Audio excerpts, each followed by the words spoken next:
istimewa dalam sistem hukum dan tatanan pemerintahan Indonesia. Pancasila diakui sebagai ideologi negara dan menjadi landasan utama bagi penyusunan konstitusi Indonesia, yaitu Undang-Undang Dasar Negara Republik Indonesia tahun 1945. Konstitusi ini menyatakan komitmen pemerintah dan seluruh warga negara untuk hidup berdasarkan nilai-nilai Pancasila. Selain itu, sebagai warga negara Indonesia, kita mesti mengetahui tentang bagaimana sejarah dirumuskan dan ditetapkannya Pancasila sebagai dasar negara. Sejarah dirumuskannya Pancasila berawal dari kekalahan Jepang pada Perang Pasifik, yang kemudian mereka berusaha mendapatkan hati masyarakat dengan menjanjikan kemerdekaan kepada Indonesia dan membentuk sebuah lembaga yang tugasnya untuk mempersiapkan hal tersebut.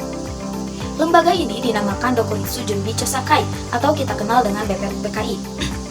BPUPKI adalah organisasi yang dibentuk untuk mempersiapkan kemerdekaan Indonesia sekaligus sejumlah syarat yang harus dipenuhi sebagai negara merdeka. Pancasila dirumuskan dalam sidang pertama BPUPKI. Sidang pertamanya sendiri dilaksanakan pada tanggal 29 Mei sampai 1 Juni 1945. Dalam sidang BPUPKI pertama, yang dibahas adalah Dasar Negara Indonesia. Kemudian, sidang kedua yang dilaksanakan pada tanggal 10 sampai 17 Juli 1945 membahas tentang rancangan Undang-Undang Dasar.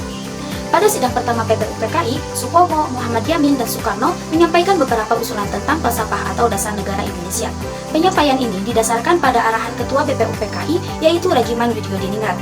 Rajiman mengatakan bahwa untuk mendirikan negara yang merdeka, maka dibutuhkan suatu dasar negara.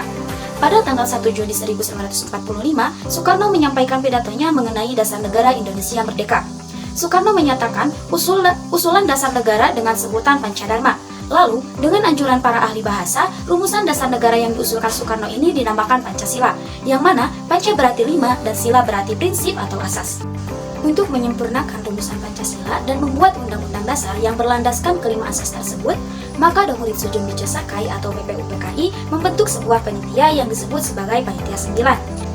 Sehingga pada tanggal 22 Juni 1945, Panitia 9 menyelesaikan perumusan dasar negara yang disebut dengan Piagam Jakarta. Setelah melalui beberapa proses persidangan, Pancasila akhirnya dapat disahkan pada sidang pertama PPKI, yaitu tanggal 18 Agustus 1945.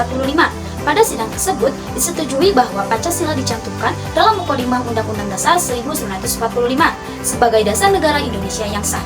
Lalu, mengapa Pancasila penting untuk menjaga keutuhan negara Indonesia? Karena Pancasila menjadi sebuah pijakan utama dalam menjalankan pemerintahan dan mengatur kehidupan berbangsa dan bernegara untuk mencapai cita-cita negara yang adil, makmur, dan berdaulat, sehingga dapat menjaga keutuhan bangsa dan negara. Sekian sejarah singkat Pancasila sebagai dasar negara yang dapat saya sampaikan. Wassalamualaikum warahmatullahi wabarakatuh.